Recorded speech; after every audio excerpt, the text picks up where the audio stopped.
आरक्षण किसने दिया? मौर्य ने दिया, गुप्ता ने दिया, सम्राट अशोक ने दिया, हर्षवर्धन ने दिया, विक्रमादित्य ने दिया, है ना, चालुक्य ने दिया, चोल ने दिया, हरिहर बुक्का ने दिया, प्रतिहारना ने दिया। किस डायनेस्टी ने दिया? हेलो, मैं प्रेम सागर और आप देख रहे हैं इंडस ई लॉजिकल। और जैसा कि हमने तय किया था कि ब्राह्मणवाद का जो तीसरा भाग होगा हम बहुत जल्द लेकर के आएंगे, तो चलिए ज़्यादा ना समय गवाते हुए हम सीधे पंकज सर की तरफ रुख करते हैं और पूछते हैं उनसे ब्राह्मणवाद का जो बचे हुए क्वेश्चन है वो सारे। Sir, welcome to the show. और जैसा कि सर हमने तय किया था कि ब्राह्मणवाद का जो तीसरा भाग होगा वो हम करेंगे, तो सर ज़्यादा समय नहीं गवाते हुए हम सीधे प्रश्नों पे आते हैं आज। सर, हमने ब्राह्मणवाद पे बहुत सारा क्वेश्चन किया, लेकिन एक क्वेश्चन ये आता है सर कि क्या ब्राह्मण खुद जातीयता करते हैं क्या? ठीक है, चलिए, ब्राह्मणवाद पे है तो इसलिए आपने ब्राह्मण के बारे में पूछ क्योंकि दिया। बहुत लोग ये कहते हैं ना सर कि कुछ भी हो जाए ब्राह्मण एक दूसरे का साथ देते हैं। अब कुछ भी हो जाए साथ देते हैं, तो आपको याद होगा जब हम लोगों ने पहला एपिसोड किया था तो हमने आपको बताया था कि चंद्रशेखर आज़ाद की मुखबिरी करने वाले ब्राह्मण ही थे। जी तो कहाँ साथ दिया था? जी है ना? जी चापेकर ब्रदर्स की मुखबिरी करने वाले भी ब्राह्मण ही थे, जी तो कहाँ साथ दिया था? जी है ना? खैर, अभी आपने जो, ठीक है, ब्राह्मणवाद पे ही एपिसोड है तो आपने ब्राह्मण इन पर्टिकुलर पूछ दिया। हालांकि ये क्वेश्चन बेटर फ्रेम होता कि क्या जातीयता लोग करते हैं आपस में। ओवरऑल देखिए, जातीयता सच्चाई है, और अभी आप राजनीतिक कारणों से कह लें, पॉलिटिकल पार्टीज की वजह से कह लें, अभी जातीयता और धर्म, ये दोनों चीज बहुत बढ़ी हुई है। हम लोग ऐसे बड़े नहीं हुए थे, मुझे याद है वो माहौल ऐसा नहीं था, चाहे जो लोग जो भी कह लें। मैंने आपको बताया ही था आरक्षण वाला एपिसोड में कि हमारी पूरी जिंदगी गुजरी है किसी खास जाति के लोगों के साथ। बिल्कुल। और वो इस तरह से गुजरी है कि आप समझिए कि हम लोग आपस में ट्रायंगुलर खेलते थे ना जी, मतलब क्रिकेट का, तो मतलब 33 प्लेयर, तो 25 प्लेयर एक ही जाति के होते थे और बाकी सारी जाति मिलाकर 8 प्लेयर होते थे। इस तरह से कोई फीलिंग ही नहीं थी। आप मैं तो किसी से ना उनका घर, उनकी जाति में पूछता ही नहीं, पूरा नाम। बहुत तरीका है, लोग जाति पता करना चाहते हैं, आपका पूरा नाम आप क्या लिखते हैं जी, है ना, घर कहाँ हुआ, है ना। तो मैं तो आप देखो ना, खुद ही मैं आपको 10 साल से जान रहा हूँ।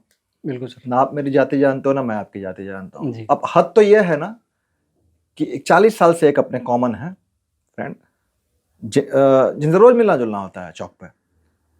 आप समझो कि उनका भांजा मेरा दोस्त भी था, अब नहीं रहा, तो मैं उनके घर भी काफी जाता था। चौक पर तो रोज मिलना जुलना है ही, प्लस जहां हम रहते हैं वहां भी वो आते थे, हमारे ऊपर में ठीक उनके जानने वाले लोग थे जी। वो अभी 1 महीना पहले बाजी हार गए हमारी जाति को लेकर के। मतलब मैं जिनके साथ रहता हूँ उन्होंने मुझे उसी जाति का समझ लिया और बाजी लगाकर हार गए वो। तो हम लोग का दौर ऐसा नहीं था, लेकिन अभी तो जैसे लग रहा है ना कि जाति की जहर बोई जा रही है पॉलिटिकल पार्टीज द्वारा। आप टीवी डिबेट देखो, प्रवक्ताओं की बातें सुनो, आप यूट्यूबर को सुनो। मैं देख रहा था, कोई यूट्यूबर हैं अच्छे खासे हैं, एक बीजेपी के ओबीसी किसी एमएलए का इंटरव्यू ले रहे थे, तो उन्होंने बोलते बोलते एमएलए ने बोला कि मैं पिछड़ा हूं तो ऐसे होगा क्या? तो यूट्यूबर ने कहा कि ये सब गेम हमारे साथ मत खेलिए, हम भी बैकवर्ड हैं। मतलब वो भी जी। अब मैं देख रहा था एक प्रवक्ता को, लेडी प्रवक्ता है, उन्होंने एंकर से कहा कि आप अपने नाम के आगे जो चित्रा त्रिपाठी है त्रिपाठी हटा दीजिए, ठीक है। अगले दिन उन्हीं से किसी ने पूछा डिबेट में प्रशांत किशोर के बारे में, तो कह रही है कि प्रशांत किशोर मत बोलिए, प्रशांत किशोर पांडे बोलिए, जबकि नाम तो प्रशांत किशोर है। प्रशांत किशोर है। और जातीयता ऐसी फैली हुई है कि प्रशांत किशोर समझो आपके 15-16 साल पहले उनका नाम थोड़ा हो गया था, जब पहली बार यूपी में कांग्रेस के लिए उन्होंने चुनाव में काम किया था। अचानक से 20 सांसद आ गए थे, फिर तो 14 में मोदी जी के साथ किया था, फिर तो नीतीश कुमार ने उनको कैबिनेट मंत्री का दर्जा ही दे दिया था। लेकिन जब वो राजनीति में आए तब जाकर सबको उनकी जाति बता दी गई। आप अभी देख ही रहे होगे कि जब चुनाव के टिकट का वितरण हुआ, आधे घंटे के अंदर सब आदमी के पास लिस्ट आ चुका था किस पार्टी ने किस जाति को कितना कैंडिडेट दिया, बिल्कुल। है ना। और इतनी नफरत ऐसे भर रही है ना, मैं क्या बोलूं आपको। अचानक से आप देख रहे होगे, अभी अचानक से मॉब लिंचिंग क्यों बढ़ गई है? पता है इसका कारण नफरत ही है। पहले क्या होता था ना, किसी बात पे विवाद हुई ना, 2-4 लोग नफरत वाले होते थे, 20 लोग समझाने वाले होते थे, बात खत्म हो जाती थी समझा बुझा करके। अब जब इतनी नफरत फैल गई है तो समझाने वाला ही कोई नहीं है, तो wrong person at the wrong place, mob lynching हो जा रही है। तो जातीयता तो इतनी ज्यादा बढ़ चुकी है। और ये क्या है ना, एक तो आप ज्यादा जातीयता करोगे ना, डिवीजन का तो कोई मतलब नहीं है ना, किसी लेवल पे हो सकती है। अब पॉलिटिकल पार्टीज को देखो आप। अब समाजवादी पार्टी के अखिलेश जी कहते हैं कि हम पीडीए वाली पार्टी हैं, पीडीए इस बार सबको हवा में उड़ा देगी। अरे जब पीडीए आप हो ही गए पिछड़ा दलित अल्पसंख्यक, पहले तो ये ओवरलैपिंग है, क्योंकि अल्पसंख्यक में भी तो अपर कास्ट है जी। ठीक है, तो आप किस अल्पसंख्यक की बात कर रहे हो? दूसरा ओवरलैपिंग है कि किस अल्पसंख्यक की बात कर रहे हो, उसमें क्रिश्चियन भी शामिल हैं क्या, जैन भी हैं, केवल मुस्लिम की ही बात कर रहे हो? पहले ये भी समझना पड़ेगा। तो आप जब कहते हो कि पिछड़ा दलित अल्पसंख्यक हवा में उड़ा देंगे इस बार, तो मतलब किसको उड़ा देंगे, है ना। वो कहते हैं ना इंग्लिश में कि first we fight together then we gather to fight among ourself. पहले हम मिलकर इकट्ठे लड़ाई करते हैं, फिर आपस में इकट्ठा हो जाते हैं एक दूसरे से लड़ने के लिए। और ये मार्जिनलाइज करने का मतलब क्या है? जब आप पीडीए कर रहे हो तो मतलब 25-26% लोग को आप मार्जिनलाइज कर रहे हो। अच्छा, आप तो साफ कह रहे हो कि मुझे पीडीए से ही मतलब है, तो उसके बाद ये 25-26% वाले अगर आपको वोट दे रहे हैं या टिकट भी आपसे मांग रहे हैं, तो मुझे उनके भी मतलब जी। हाँ, उन पे भी सोचना आता है मुझे, है ना। बिल्कुल। और इसका कोई अंत है? आप बताओ। पहले हम लोग रीजन जाति, फिर उपजाति, है ना। उसके बाद हम लोग एक ही जिला के हैं, फिर हम लोग बिहार के हैं, फिर हम लोग नॉर्थ इंडिया के हैं, है ना, फिर हम लोग इंडिया के हैं, अब हम लोग एशियन हैं। इसका अंत कहाँ होगा? जी। है ना। और आप अपने पर भी काटते हो, आप लोगों से मिलजुल कर नहीं रह पाओगे। ज्यादा जातीयता करोगे तो आप लोगों से, बिल्कुल, हो सकता है कि कोई बहुत अच्छे दोस्त होते हैं आपके, लेकिन आपने दोस्ती इसलिए नहीं की कि दिमाग में वो जात की जहर भरी हुई थी। और ऐसा फीलिंग है जात का, रीजन का। मैं आपको बता रहा हूं, मैं पंचकुला गया था एक बार ट्रेनिंग में, तो पहला दिन जो इंट्रोडक्शन हुआ, तो थे सब लोग, कोई बैंगलोर से, कोई कहीं से, कोई महाराष्ट्र से, कोई राजस्थान से, मैं अकेला बिहार से था। 2-3 दिन बीती जब ट्रेनिंग की, जब अपनी भी स्थिति अच्छी होने लगी लोगों की नज़रों में, गेम्स वगैरह में, मैनेजमेंट गेम्स में, सब चीज़ों में, तब धीरे धीरे लोग जो बैंगलोर के थे ना, वो धीरे से आके मुझसे कह रहे हैं कि हम लोग का भी बेस बॉस दरभंगा ही है जी। है ना। और मैं तो ऐसा सोचता हूं ना कि जाति जो है ना, एकदम करनी ही नहीं चाहिए मन में, क्योंकि इंसान जब एक जीवन जीता है ना, तो लाइफ क्या है आपकी, एक बैलेंस शीट है over the period of time, है ना जी। है ना। अब मैं अगर अपने ही को देखता हूं तो मेरी जिंदगी में न जाने कितने लोगों का कितना एहसान रहा होगा, अलग अलग जात के लोगों का, अलग अलग धर्म के लोगों का, समय समय पे कितना लोगों ने मुझे काम दिया होगा, कितना एहसान किया होगा, या मैंने भी किया होगा बहुत लोगों पे अपनी क्षमता अनुसार। अब अगर मैं जात पात करूं, धर्म ये सब करूं, तो मैं तो एहसान फरामोश आदमी कहलाऊंगा ना एकदम, है कि नहीं। तो लेकिन अब ऐसी परिस्थिति पैदा हो गई है ना, आप राजनीतिक दलों को चुनाव लड़ने कह दो, बिना जात पात की रैली में बात किए, बिना धर्म की, तो नहीं होगी, नहीं होगा। लेकिन अब कुछ कुछ बदल रहा है। पता है, ये बिहार का जो परसों इलेक्शन आया, रिजल्ट आया है ना, जी। ये तो समझ में आ गया कि अब पार्टियां मुस्लिम की राजनीति नहीं कर पाएंगी।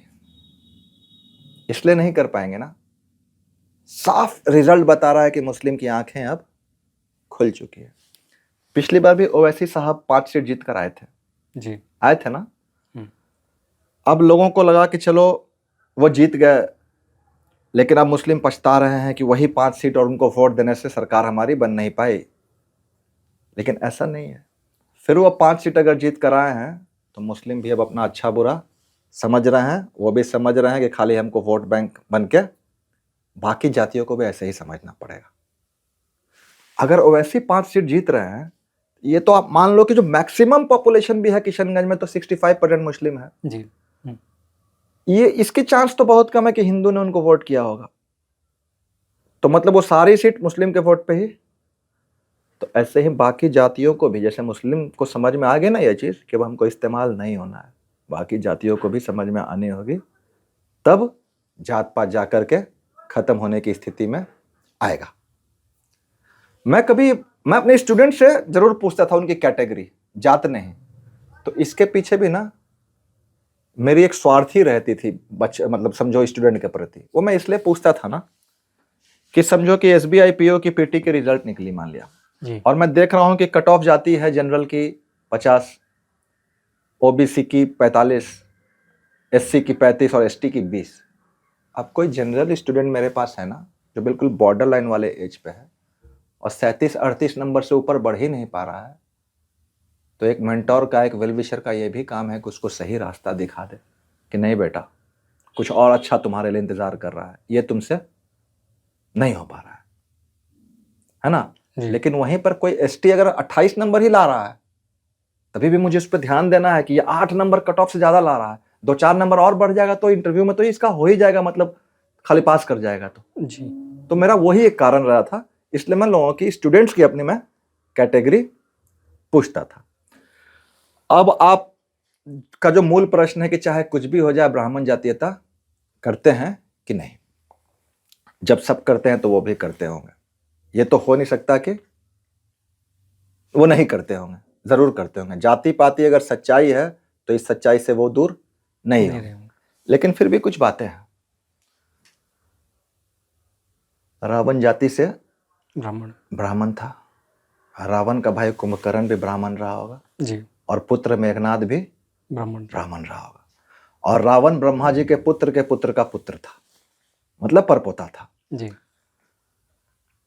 रावण की जो लंका दहन होती है दशहरा में, रावण दहन जिसको बोलते हैं तीनों की, तो ब्राह्मण तो तालियां बजाते हैं। कहां जातीयता करते हैं? तालियां बजाते हैं ना। बिल्कुल सर।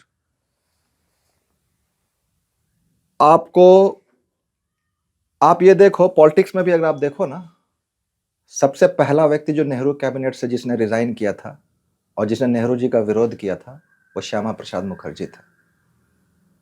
ठीक है ना। आप बीजेपी को कहते हो कि बीजेपी ब्राह्मण और बनिया की पार्टी है, थी भी। जनसंघ और बीजेपी ठीक है, ज्यादातर वही लोग। इंदिरा गांधी और नेहरू जी के विरोध में ही तो आए थे वो लोग। जी। ठीक है ना। जो first non Congress chief minister थे यहाँ पे, VS नंबूदरीपाद केरला में, वो भी ब्राह्मण थे। कांग्रेस के ब्राह्मण के खिलाफ ही आए थे जी। पुष्पम प्रियम चौधरी जो है ना जी, पिछली बार यहाँ से चुनाव लड़ी थी, इस बार भी शायद लड़ी थी। प्लूरल पार्टी बना करके। इस बार चूंकि अब इस बार नए पार्टी में प्रशांत किशोर की चर्चा हो रही थी जी। तो उनकी नहीं, तो पिछली बार प्लूरल पार्टी बना के वो लड़ी थी। एक तो लंदन स्कूल ऑफ इकोनॉमिक्स से पढ़ी हैं तो कैंडिडेट भी ठीक हैं वो। जी। फादर उनके MLC थे, विनोद चौधरी, जदयू के थे। जी। ठीक है, पॉलिटिकल फैमिली से भी हैं। उनके दादाजी जो थे ना, बड़े प्रोफेसर थे, स्कॉलर थे, one of the founding member of Samata Party थे। अच्छा सर। ठीक है।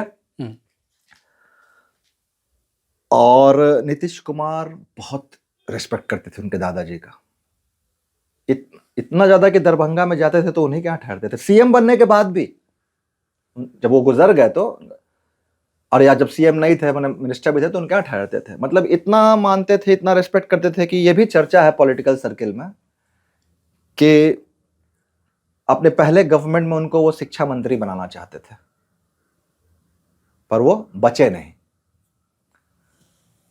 ये सब बात मैं आपको इसलिए बता रहा हूं कि दरभंगा के हैं वो लोग जी। और जिस सीट से, एक तो बांकीपुर से लड़ी थी और जिस सीट से दरभंगा से लड़ी थी वो ब्राह्मण बाहुल्य सीट था। कहां पुष्पम प्रियम चौधरी को ब्राह्मण ने वोट दिया? नहीं दिया ना। जी। तो ये जो है प्रेमाइसेस की चाहे कुछ भी हो जाए वो करते हैं, ऐसा नहीं है। जात पात जरूर करते होंगे, क्योंकि वो कहां से कोई अलग ग्रह से तो नहीं आ जाएंगे जब जाति भर दी गई है एकदम। और इसका अब धीरे धीरे कैसे खत्म होगा मुझे नहीं पता चल रहा है जात पात। लेकिन रावण का मैंने आपको बताया, कोई ब्राह्मण शुक्राचार्य को पूछता है क्या? क्योंकि वो दैत्य के गुरु थे, नहीं पूछता है। नहीं। सबसे बड़ा श्राप अगर किसी को पड़ा है ना, इनडेफिनेट पीरियड के लिए पड़ा है। जैसे अहिल्या को भी अगर श्राप पड़ा था तो उसकी एक टाइम पीरियड थी, बिल्कुल सर। है ना। राम जी आएंगे और मुक्त करेंगे उनको, ठोकर लगेगी उनके चरण से, सबकी एक टाइम पीरियड। इनडेफिनेट पीरियड के लिए पड़ा है अश्वत्थामा को, कृष्ण जी का, है ना। अश्वत्थामा जी को पड़ा है कृष्ण जी का। और फिर भी लोग कृष्ण को गले लगाते हैं ब्राह्मण लोग, ठीक है ना। अश्वत्थामा ने युद्ध के बाद कुछ गलती की, नियम तोड़ा जो नहीं होना चाहिए था, तो वो तो पूरा युद्ध ही वैसे चला। सर अश्वत्थामा की बात कर रहे हैं, हाँ। तो एक क्वेश्चन ये भी आता है कि द्रोणाचार्य जी सर एकलव्य से अंगूठा सिर्फ इसलिए मांग लिए थे हाँ। कि वो नीची जाति से बिलोंग करता था, इसमें कितनी सच्चाई है? एक तो ये भी कहते हैं लोग कि इसलिए मांगा था कि नीची जाति से बिलोंग करता था, और दूसरे एक ये भी थ्योरी है जो प्रिवेल करती है, लोग कहते हैं कि क्योंकि अश्वत्थामा ने क्योंकि वो ब्राह्मणवाद करना चाह रहे थे। हाँ जी, है ना जी। उनको नागवार गुजरा कि ब्राह्मण से ये सीखेगा या ब्राह्मण, हालांकि उसने ब्राह्मण से तो कभी सीखा नहीं था। नहीं सर। मैंने एक उसमें भी ब्राह्मणवाद की कहीं कहीं बात उसमें भी हो जाती है घूम फिर कर। हाँ, तो जो श्राप पड़ा अश्वत्थामा को, तो वो तो युद्ध में तो फिर लास्ट में वैसा ही हो ही रहा था। जो उसके फादर भी गुजरे द्रोणाचार्य, उनको भी तो वैसे ही मारा गया छल कपट से, है ना। जब लगा कि आज ये सबको खत्म ही कर देंगे, तो झूठ बोलवाया गया, युधिष्ठिर बोलवाया गया कि अश्वत्थामा को मैंने मार दिया भीम ऐसे कहना। तो कहने तुम्हारे बस का तो नहीं है कि तुम अश्वत्थामा को मार सको, मैं तुम्हारा भी गुरु हूं और उसका मैं पिता भी हूं। तो उनको था भरोसा कि अश्वत्थामा को तो ये लोग कोई मार नहीं पाएगा। युद्ध के बाद वो सच्चाई भी आई, वो जिंदा भी बचे। लेकिन युधिष्ठिर कह देगा तो मैं मान लूंगा। तो फिर कहानी ये की गई कि युधिष्ठिर से बुलवाया गया कि एक अश्वत्थामा हाथी मारा गया था। तो युधिष्ठिर जाके बोलते हैं कि अश्वत्थामा मारा गया, और उसके अगला लाइन जो उनको बोलना था कि मनुष्य नहीं हाथी, तो वहां पे खूब ढोल वोल पिटवा दी गई ताकि वो सुन ना पाए। और जब उन्होंने सुना तो अपना धनुष बाण रख दिया, वो तप करने लगे, उतने में धृष्टद्युम्न आकर उनका गला काट दिया। तो इसी बात की चिढ़ थी अश्वत्थामा को। तो युद्ध के बाद भी इस भ्रम में कि पांडव सो रहे हैं, उसने द्रौपदी के पुत्र को मार दिया। ठीक है, जो भी हो। अब ये जो प्रश्न है कि एकलव्य का अंगूठा मांग दिया जी, ये पूरा प्रसंग आप समझिए। ये क्या है ना कि ये देखते हैं द्रोणाचार्य कि एक कुत्ते के शरीर में मुंह पर इस तरह से तीर मारी गई है, कई सारी तीरें, एक ब्लड भी नहीं निकला है, और पूरा मुंह को ब्लॉक कर दिया गया। मतलब एक तरह से उस समय का वो परमाणु बम था। तो परमाणु बम आज के तारीख में भी छोड़ने का अधिकार किसको है? हायर अथॉरिटी, स्टेट हेड को कह लो आप एक तरह से, है ना। राजा या कम से कम सेनापति, स्टेट हेड को ही कह लो जी। और यही बात उन पे भी लागू होती है। एक बार वो भी युद्ध में द्रोणाचार्य जी ने भी ब्रह्मास्त्र निकाल लिया था, तो ऊपर से आकाशवाणी हुई थी कि ये तुम्हारा काम नहीं है, तुम ब्रह्मास्त्र को अंदर रख दो। तो उनको यही लगा कि ये काम तो है राजा का, और ये बालक अपने मनोरंजन के लिए, अपने अभ्यास के लिए ऐसे छोड़ता फिर रहा है, ये तो बड़ा खतरनाक है, फिर भी इसका परिचय जानना जरूरी है। तो उन्होंने पूछा कि अपना परिचय दो बालक। तब वह कहता है कि मैं मगध नरेश, जरासंध के प्रधान सेनापति, उसके फादर का क्या नाम था? हिरण्यधनु, मैं उनका पुत्र हूं। तो ऐसा नहीं कि कहीं का गया गुजरा था, वो उतने बड़े नरेश के प्रधान सेनापति का पुत्र था। ठीक है। तो उन्होंने कहा कि मैं तुमको इसलिए नहीं सिखा सकता क्योंकि ये जो गुरुकुल है ये राजाओं का है, यहाँ या तो राजा के पुत्र ही सीख सकते हैं या क्षत्रिय, तुम इन दोनों में से कुछ भी नहीं हो। तो वहीं पे अश्वत्थामा भी अभ्यास कर रहा था, तो पूछा उसने कि ये बालक भी तो न राजा का पुत्र है न क्षत्रिय है, तो फिर उन्होंने समझाया उसको, हालांकि ये कहीं प्रसंग में जिक्र नहीं है, बाद में आती है या फिर अज्यूम्ड है कि पुत्र पे तो, पिता का सब कुछ पे तो पुत्र का यूं ही अधिकार होता है। और आज भी तो वही है ना, गुजर जाने के बाद भी जमीन वमीन सब तो स्वतः चली जाती है पुत्र के पास। और तभी उनको खतरा महसूस हुआ उस बालक से, तो उन्होंने उसका अंगूठा मांग लिया कि ये तो ऐसे अभ्यास के लिए छोड़ता फिर रहा है, तो बड़ा डेंजरस है सोसाइटी के लिए। अच्छा, इसमें भी ज्यादा से ज्यादा क्या हो सकती है? लोग कहते हैं कि चूंकि इसलिए मांग लिया, ये भी एक थ्योरी है कि वो अर्जुन से बड़ा धनुर्धर ना निकल जाए। तो इसमें भी ज्यादा से, इसमें नीची ऊंची जाति का तो बात नहीं है, जिक्र नहीं। ज्यादा से ज्यादा तो एक गुरु का अपने सबसे प्रिय शिष्य के प्रति स्वार्थ हो सकता है ना? ज्यादा से ज्यादा यही तो हो सकता है। और वो शिष्य भी ब्राह्मण नहीं था, ठीक है, ज्यादा से ज्यादा इतना ही तो हो सकता है ना, उससे ज्यादा कुछ नहीं हो सकता है। और सबसे मजेदार बात मैं आपको बताता हूं, एकलव्य जो था ना, हिरण्यधनु जो थे, उनके फोस्टर फादर थे। वो कृष्ण के जो पिताजी थे ना, वासुदेव जी, उनके भाई देवाश्रय, उनका पुत्र था वो। मतलब he was the first cousin of Lord Krishna. Krishna के वो सगे चचेरे भाई थे एकलव्य। अच्छा सर। कौन बताएगा ये सब भ्रम कौन दूर करेगा? तो चलिए सर, इस एपिसोड का हम दूसरे प्रश्न की ओर चलते हैं। वो प्रश्न ये है कि सर, इतने ब्राह्मणवाद, जातीयता पे हम लोगों ने बात कर लिया, मनुवाद, मनुस्मृति, इस पे आपके क्या विचार है सर? इसको मैं आंसर तो करूंगा जी, पर इस क्वेश्चन का आंसर बनता नहीं है। क्यों सर? इसलिए नहीं बनता है ना, मनुस्मृति कहते हैं कि ब्रह्मा जी ने मनु को दी, मनु ने लिखा, फिर कुछ काम जो अधूरे रहेगा तो भृगु ने लिखा।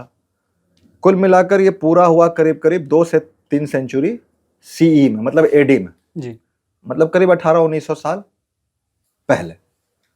तो उसके बाद वो 1800-1900 साल में अपना देश कब मनुस्मृति से चला? कभी नहीं। कभी नहीं चला, नहीं चला ना, ना गुप्ता काल में, ना चोल में, ना चालुक्य में, ना सतवाहना में, ना प्रतिहारना में, मैंने किसी में भी नहीं, जी, है ना।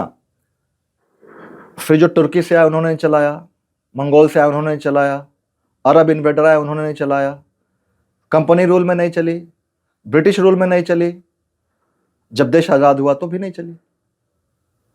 तो केवल इसलिए कि लोग कहते रहे कि मनुस्मृति पे देश नहीं चलेगा, और उसका क्या आंसर किया जाए? आंसर तो मैं करूंगा, लेकिन आंसर बनता नहीं है। अब कल को कोई कहना शुरू कर दे कि ये देश तो परमाणु के जखीरों से नहीं चलेगा, है ना, ये देश तो बारूद से नहीं चलेगा। अब आप मुझसे बारूद के बारे में पूछने लगो तो मैं क्या जवाब दूंगा? जिस चीज से देश चला ही नहीं, कभी चला ही नहीं, आगे कभी चलेगा भी नहीं, तो उसका चर्चा ही क्यों करना है? बिल्कुल सर, है ना। अच्छा, अब मनुवाद जो है ना, मनुवाद टर्म यही 25-26 साल पुराना है, इधर ही 26-27 साल से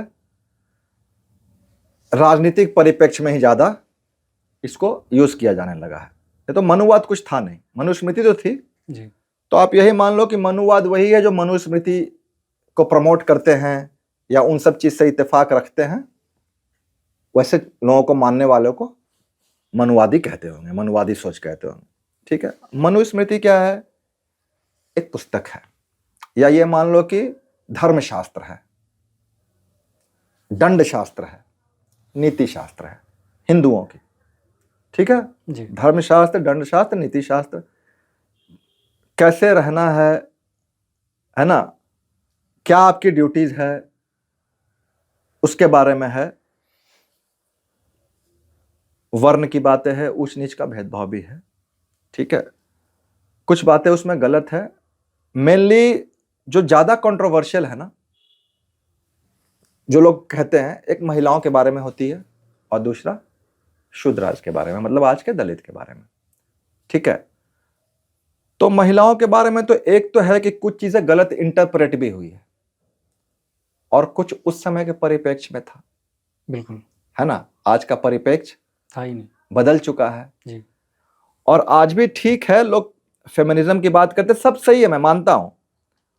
लेकिन फिर भी जब हम अपने घर से निकलते हैं ना, घर में चाहे बहुत गहने ना हो, जेवर ना हो, कुछ भी ना हो, हम ताला जरूर लगाते हैं, जी लगाते हैं ना। तब तो हम ये नहीं कहते हैं कि चोर की नजर में खोट है, चोर चोर चोरी करेगा, हम क्यों ताला लगाएं, चोर अपने आप को संभाले, जी नहीं कहते ना। नहीं कुछ तो हमको भी समझना पड़ेगा कि हाँ, दुनिया में चोर घूम रहे हैं, डकैत घूम रहे हैं, हमें अपने घर की रक्षा, अपने संपत्ति की रक्षा, अपने गहने की रक्षा करनी है, तो हम ताला लगाते हैं या गार्ड रखते हैं। जी और वो परिप्रेक्ष्य भी कुछ और रहा होगा, कुछ बातें गलत भी है, कुछ गलत इंटरप्रेट भी हुआ है और कुछ परिप्रेक्ष्य भी अलग था। जैसे महिलाओं के बारे में कहा गया है ना मनुस्मृति में कि महिलाओं पर उनके पिता, उनके पति और उनका पुत्र का कंट्रोल होना चाहिए, नियंत्रण, एक तरह से भरण पोषण। उस समय की बात छोड़ दो, मैं तो कहता हूं आज भी कौन है महिलाओं का इन तीनों के अलावा जिसको एकदम वो अपना कह सकती हैं। उसके बाद उसमें ना एक्स्ट्रा मैरिटल अफेयर या ये मान लो एडल्ट्री जो होती है ना, प्रोस्टिट्यूशन नहीं, एडल्ट्री, एडल्ट्री के बारे में बहुत कुछ लिखी हुई है। और ये भी लिखा गया है कि महिलाओं को ज्यादा पड़ोसी के घर में नहीं जाना चाहिए, ज्यादा इधर उधर ताक झाक नहीं करना चाहिए, इससे घर टूटता है, इधर उधर की बातें होती है। ये आज भी पता है बहुत प्रासंगिक है। महिलाओं की तो आप छोड़ो, बड़े बड़े सोसाइटी में अगर एक ही मेड 2-3 घर में काम कर रही है ना, वो वहां भी घर टूट, मतलब घर में बहुत कलह हो जा रहा है उस कारण से भी। वो वहां की बात यहां, यहां की बात वहां, वहां की बात वहां, है ना। अब बहुत सारे कारण हो सकते हैं, जैसे आज भी क्या है, बहुत सारे चीज तो इसलिए कोई ईमानदार चाह के भी नहीं रह पा रहा आजकल। अब उससे कम कमाने वाला या उसके नीचे पोस्ट का आदमी घूस घूस कमा के उससे ज्यादा सामान खरीद चुका है, गाड़ी बंगला कर चुका है, अब उसके घर में उनकी वाइफ जा रही है, करें यार आप तुमसे छोटे पोस्ट पे है, वो कैसे इतना कर रहा है। ठीक है। तो उन्होंने कहा था कि महिलाओं को ज्यादा दूसरे के घर में ताक झाक नहीं करनी चाहिए, इससे घर टूटता है, ज्यादा पड़ोसी उसे के यहां नहीं जाना चाहिए। और आज के परिप्रेक्ष्य में तो बहुत गलत बात है, लेकिन देखा जाए कि बिना मतलब का नहीं जाना चाहिए, तो पुरुषों को भी बिना मतलब का इधर उधर नहीं जाना चाहिए। बिल्कुल वो वैसे देखा है तो सही ही है, बिल्कुल है ना। हम भी बहुत बिना मतलब का इधर उधर जाएंगे ना तो ठीक नहीं है। जो महिलाओं पे लागू है पुरुष पे भी लागू होना चाहिए, है ना। एडल्ट्री के बारे में कहा गया, एडल्ट्री में आपको समझा दूं, कोई भी शादीशुदा पति या पत्नी किसी दूसरे शादीशुदा पुरुष या स्त्री से संबंध रखेगा, उसको एडल्ट्री कहा जाता है। आप समझ गए एडल्ट्री की परिभाषा जी। शादीशुदा पुरुष या स्त्री किसी दूसरे शादीशुदा स्त्री या पुरुष से संबंध रखता है तो एडल्ट्री माना जाएगा। तो मनुस्मृति ने कहा था कि ये सही नहीं है, ये एकदम नहीं होना चाहिए। और उन्होंने कहा था कि कोई अगर औरत, महिला इसमें इंडल्ज कर रही है तो अगले जन्म में उसको लोमड़ी के गर्भ से जन्म लेना पड़ेगा। डराने का एक कारण हो सकता है कि इसी बहाने भी तो, ठीक है, अगले जन्म में उसको लोमड़ी के गर्भ से जन्म लेना पड़ेगा। और कहा था कि ऐसे हेटिंग वाइफ को पुरुष 1 साल का समय देगा और 1 साल के बाद भी अगर वो नहीं सुधरती है तो संबंध विच्छेद कर लेगा। आज भी हिंदू मैरिज लॉ जो है ना, आप शादी के बाद 1 साल तक डाइवोर्स नहीं फाइल कर सकते, उसके बाद ही कर सकते हो। ये शायद वहीं से लिया गया होगा। पुरुषों के बारे में भी कहा गया होगा कि जो पुरुष भी इस तरह का एक्स्ट्रा मैरिटल अफेयर कर रहा है तो राजा इसको सबसे बड़ा हिंसा मानेगा, उस पुरुष की नाक काट करके उसको वन में भेज देगा। ठीक है, क्योंकि पुरुष कर रहा है तो उन्होंने कहा कि ये तो बहुत ही गलत कर रहा है।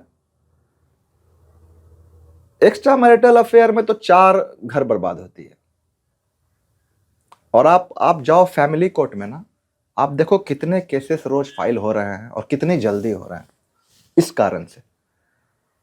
और मैं आपको बता रहा हूं, कोई भी एक्स्ट्रा मैरिटल अफेयर जो पहले से है और सच में शादी के बाद अगर 1 साल चल गया, तो आप सोच रहे हो कि ये चीजें नॉर्मल हो जाएगी? नहीं होगी। आप उससे बढ़िया मरुस्थल से पानी निकाल लो, शायद सफलता मिल जाए, पर यह तो सफल नहीं हो पाएगा। आप कुछ भी कर लो, जितना जल्दी आप रिश्ते से निकल लो उतना अच्छा है, नहीं तो जान भी जाएगी, और आजकल जा भी रही है।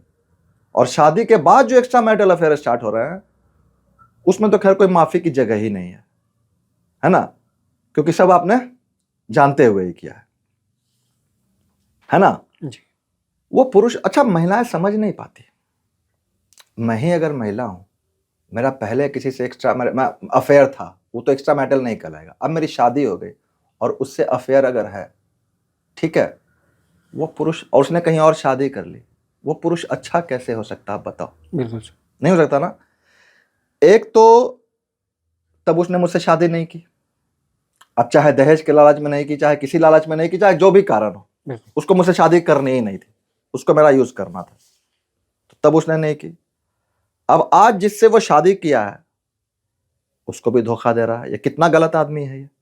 अगर मेरे से संबंध रख रहा है तो जो समय जो पैसे इसको अपने बीवी बच्चों पे खर्च करने चाहिए, ये मुझ पे अगर कर रहा है तो वो अच्छा व्यक्ति तो नहीं हो सकता। अब इसका कारण चाहे ब्लैकमेलिंग हो, चाहे कुछ भी हो, लेकिन औरतें इससे बाहर नहीं निकल पाती हैं। अगर शादी के बाद भी 1 साल चल गया तो सही है, बाहर नहीं निकल पाती हैं। बल्कि उनका हस्बैंड कितना भी अच्छा हो, वो शराबी हो, कुछ भी हो, वही अच्छा लगेगा, है ना। और अगर वो कुछ खर्च भी कर रहा है तो ये समझ नहीं पा रही है कि वो तुम पे खर्च क्या कर रहा है। ये खर्च तो उसको अपने घर में करना चाहिए, वो तो तुम्हारा दाम लगा रहा है, बिल्कुल, है ना। तो एक्स्ट्रा मैरिटल अफेयर पर उन्होंने कहा था कि इसकी समाज में कोई जगह नहीं होनी चाहिए, नहीं होनी चाहिए। अगर एक्स्ट्रा मैरिटल अफेयर करना है भाई, पहले डाइवोर्स कर लो, क्योंकि 4 लाइफ और 4 क्या फिर बच्चे होते हैं, वो तो स्थिति खराब है एकदम। तो इसके लिए मनुस्मृति में लिखी है कि ये नहीं होना चाहिए। औरत लोमड़ी के गर्भ से जन्म लेगी, पुरुष का नाक काट के भेज दिया जाएगा, ठीक है। मनुस्मृति ने डाइवोर्स को एकदम, या घरेलू हिंसा को, मारपीट को एकदम गलत ठहराया। आज हमने कानून भी बनाया इसके खिलाफ, तो कहीं ना कहीं मनुस्मृति तो सही भी थी, बिल्कुल, ठीक है। मनुस्मृति ने औरत को घर की लक्ष्मी, गृह शोभा, ऐसी चीजें कहा। हम अरब से एक शब्द उठाकर ले आए औरत, और वेस्टर्न कल्चर से एक शब्द उठाकर ले आए मैडम। जी। इसका अल्टरनेट मीनिंग कभी आप सर्च करना डिक्शनरी में। नहीं, आजकल तो सर लगभग सबको पता है। जिनको नहीं पता वो सर्च कर लेंगे जी। कि मनुस्मृति ने औरतों को क्या कहा, और हम कहां से 2 शब्द लेकर आ गए। मैंने औरतों को नहीं, महिलाओं को। जी। और हम कहां से 2 शब्द लेकर आ गए, है ना। और आप समझो, मनुस्मृति ने कहा ना कि इंसान को अपने भाई की पत्नी और अपने पत्नी की बहन, मतलब भाभी को और साली को या भब्बू को इज्जत देना है, खुश रखना है, रक्षा करनी है। हमने इन 2 रिश्तों को तो मजाक के हद से बाहर लेकर हम चले गए। भाभी और साली के जो रिश्ता है, मजाक के हद से बाहर लेकर बिल्कुल सर। चले गए। हम किस स्मृति पर चले? मनुस्मृति ने तो औरतों को घर में रहने के लिए कहा कि बाजार में इनको धीरे चलना चाहिए, और रास्ते में इनको केवल दुकानदार से या वैद्य से बात करनी चाहिए। मतलब कहने का अर्थ ये रहा होगा कि अगर घर से बाहर ये निकली हैं तो खेत पे काम में तो नहीं निकलती थी हैं, जिससे काम है उससे बात करें, तो मतलब कुछ सामान ही खरीदने गई होंगी या डॉक्टर के पास गई होंगी, ठीक है। और कहा था तहजीब से कपड़े पहनने के लिए, मतलब नेवल को नहीं दिखाना है, घुटने के नीचे तक कपड़ा होने चाहिए, आंचल होना चाहिए, दुपट्टा होना चाहिए। सब तो अच्छी बात ही कही थी, ठीक है। हम किस नियम से चले कि हमने जगह जगह रेड लाइट खुलवा दी, रेड लाइट एरिया हो गया। माता पिता की सेवा करने के लिए मनुस्मृति ने कहा हमारे यहाँ वृद्धाश्रम खुल गए, है ना। किस नियम से हम चले कि रेड लाइट एरिया खुल गई, हर हाथ में पॉन्ड पहुंच गया? कौन सा महिलाओं का सम्मान किया हमने? साहिर साहब ने लिखा भी तो है ना, जो लिखा है कि औरत ने जन्म दिया मर्दों को, मर्दों ने उसे बाजार दिया। उसमें लिखा है कि जिस ओट से इनको प्यार मिला उस ओट का कारोबार किया, है ना। जिस जिस्म में इनका जिस्म पला, जिस्म नहीं, जिस कोख में इनका जिस्म पला उस कोख का भी व्यापार किया, और जिस तन से हो गया कोपल बनकर उस तन को जलीलो खार किया। ये कौन सी स्मृति पे चले, है ना। मनुस्मृति ने पीसफुल इंटरैक्शन के भी 4-5 प्रिंसिपल दिए हैं। कहा है कि समाज में बेईमानी, मक्कारी ये सब नहीं होनी चाहिए। आज अगर सरकारी दफ्तर में हम लोग इस चीज को अपना लें तो कितना अच्छा है। बिल्कुल सर। राजा को हमेशा अपने प्रजा के बारे में सोचना चाहिए, उनके हित की बात करनी चाहिए। आज के राजा माने पॉलिटिशियन ऐसा कर रहे हैं क्या? एक दूसरे की संपत्ति में बिल्कुल बेदखल नहीं करनी चाहिए, दखल नहीं देनी चाहिए। आज तो आप बाहर जाओ, इंक्रोच होकर बोर्ड लग जाएगी, है ना। एक महिलाओं पे तो जो ये सब कंट्रोवर्सी है महिलाओं को लेकर के कुछ है, और शूद्रास को लेकर है। कुछ चीजें तो शूद्र के बारे में गलत लिखी हुई है, जैसे शूद्र को उन्होंने common slave of the other 3 varnas बताया है, ठीक है। लेकिन मनुस्मृति में यह है कि एक ब्राह्मण अपने कर्म से, मतलब खराब कर्म से शूद्र भी हो सकता है, शूद्र अपने अच्छे कर्म से ब्राह्मण भी हो सकता है। लेकिन हम तो इतने रिजिड सोसाइटी में आ गए हैं कि ब्राह्मण दानव होकर भी ब्राह्मण ही रहेगा, शूद्र पढ़ लिख कर भी शूद्र ही रहेगा। तो हम ये किस नियम से चले जी। तो एक तो उन्होंने कॉमन स्लेव लिखा है, वो ठीक नहीं लिखा है। हो सकता है सर इसको भी गलत इंटरप्रेट नहीं लिखा है। मैं तो मनुस्मृति कभी पढ़ने की कोशिश भी नहीं की जब ये सब, क्योंकि मैं कोशिश क्यों करूं जिस पे अपना देश कभी चला ही नहीं, तो उससे मुझे मतलब ही क्या है।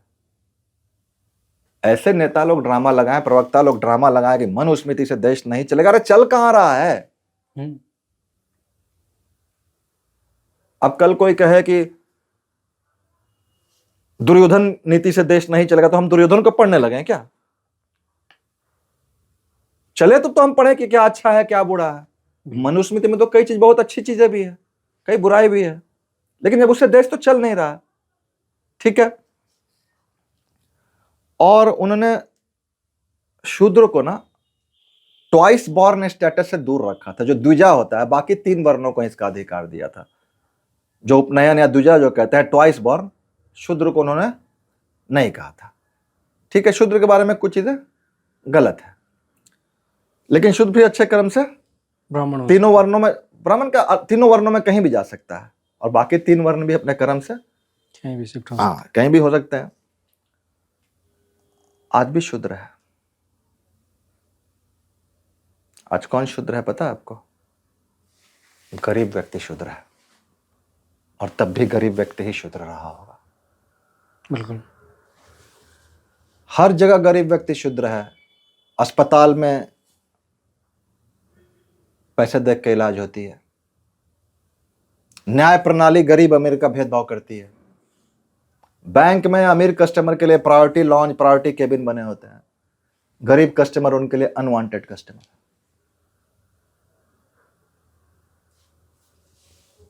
जो गरीब है ना, मैं सबको कहता हूं, आप दुनिया में ना कुछ भी करना, कोई पाप बटोर लेना, आप कभी किसी गरीब को नहीं सताना।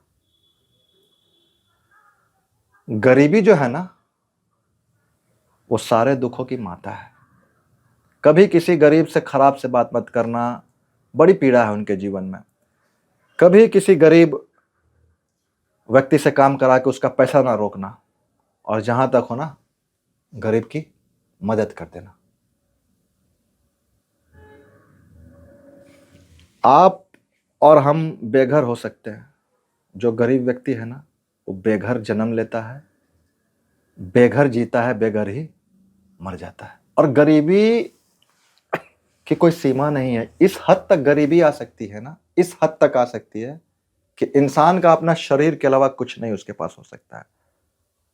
उसका चप्पल अगर खत्म हो गया, टूट गया ना, तो अब जब तक कोई उसको चप्पल खरीद के नहीं देगा ना, उसके पास चप्पल भी नहीं हो पाएगी। इतनी गरीबी भी है अगर जहां पे है तो लोगों के पास। आपको ऐसे ऐसे गरीब मिलेंगे, इतनी दुख में आप सोचते हो कि इसका आंसू कैसे नहीं बहता है। नहीं बहेगा, आंसू सूख चुका है। आपको लगता है ये जी रहा है, वो रोज मर रहा है, रोज अपनी जरूरतों को मार रहा है। हमारे आपके जीवन में कठिनाई आ सकती है, प्रोफेशनल फ्रंट पे, कभी फाइनेंशियल फ्रंट पे भी आ सकती है, हेल्थ फ्रंट पे भी आ सकती है ना, फैमिली में लड़ाई भी, मतलब बहुत कुछ हो सकती है। इन सारे परेशानियों पे ना जो परमानेंट गरीबी है ना, वो भारी है।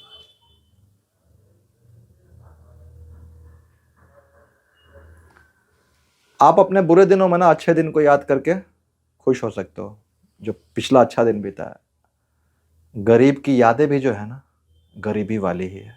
वो याद भी करेगा तो यही याद करेगा कि यार मुझे उस समय उस चीज की जरूरत थी, अगर मिल गया होता ना तो आज जीवन कुछ और रहती। उसकी यादें भी रुलाने वाली ही है। गरीब ही शुद्र है, गरीब शुद्र था, गरीब शुद्र रहेगा। और मजे की बात क्या है ना, दुख की बात है, मजे की नहीं। एक गरीब आदमी जब अमीर हो जाता है ना, फिर वो दूसरे गरीब को शुद्र समझने लगता है। जी। गरीबी जो है ना, अमीरी से कहती भी है। गरीब अमीर क्या है, समय का फेर है ना। आज तेरा दिन अच्छा चल रहा है ना, तो मुझसे मुंह मोड़ ले, मैं वो बुरा व्यक्ति हूं जो तेरे बुरे समय में तेरे काम आ जाऊंगा। लेकिन तब मेरा समय अच्छा नहीं चलना चाहिए, क्योंकि अगर तब मैं अमीर हो गया तो मैं तुझे बुरा व्यक्ति समझकर तुझसे मुंह मोड़ लूंगा। तो ये शुद्र वाली जो बात है ना, कभी खत्म नहीं होगी। हर समय गरीब शुद्ध रहेगा। शुद्र रहेगा। कोई पूछने वाला नहीं, कोई उनकी ध्यान देने वाला नहीं है। और उसके बाद भी लोग उनसे काम करा के पैसे नहीं देते, सताते हैं, ठीक से बात नहीं करते। अरे बात करने में क्या दिक्कत है यार। सड़क पे मोची बैठा है, दो इज्जत से दो शब्द बोलने में क्या दिक्कत है कि मेरा पॉलिश कर हो जाएगा क्या। और पॉलिश भी आप देखो ना, लोग ऐसे रख के करवाते हैं, वो भी बेचारा, अरे जूता खोल के दो उनको यार। बिल्कुल। इतना तो मिनिमम तो कर सकते हो ना यार। तो पॉलिश भी आप देखो कि ऐसे रख के लोग करवाते हैं। तो मेनली दो ही चीज पे डिस्प्यूट है, दो ही चीज पे पॉलिटिक्स भी होती है। लेकिन होनी इसलिए नहीं चाहिए ना कि मनुस्मृति पे हमारा देश चल ही नहीं रहा। चल रहा होता तो बातें होती। देश तो संविधान पे चल रहा है। बिल्कुल। और मनुस्मृति पे भी अगर देश चल रहा होता तो जो त्रुटियां है उसकी सही की गई होती। सैकड़ों बार संविधान संशोधन तो हो चुके हैं ना। हाँ। तो इसका मतलब है कि जहां जहां त्रुटि पाई गई संशोधन किया गया। संशोधन तो अगर उस पर चल भी रहा होता तो उस समय की बात कुछ और रही होगी। उस समय स्ट्रीट लाइट नहीं रहते होंगे, है ना। बिल्कुल। और ये तो सच्चाई है ना कि मेडाइवल टाइम में भी औरत तो वस्तु की तरह लोगों ने कर दिया था। लोग युद्ध जीतते थे तो इनाम में, है ना। तो उस समय का दौर भी अलग था। तो अगर उन्होंने कहा कि अकेले नहीं निकलना है, पिता पुत्र और पति का कंट्रोल होगा, इस सब को इतना ज्यादा इंटरप्रेट लेके इस पे इतना बखेरा करने का नहीं है। उन्होंने औरत को सेकंड क्लास सिटीजन माना है मनुस्मृति में। ठीक है, उस समय माना होगा, उनको लगा होगा कि ये काम कर रहे हैं, और गलत ही माना तो उस पर नहीं चल रहा। हम तो कह रहे हैं अगर चल भी रहा होता तो सुधार हो गई होती। बिल्कुल। संविधान में भी तो संशोधन होती है ना जी। और चल ही नहीं रहा, हम उसका बखेरा बना रहे हैं कि मनुस्मृति पे देश नहीं चलेगा। मनुवाद, मनुवाद तो बिल्कुल नया टर्म है ना। तो मोटा मोटी यही दो चीजों पे ज्यादा डिस्प्यूट है।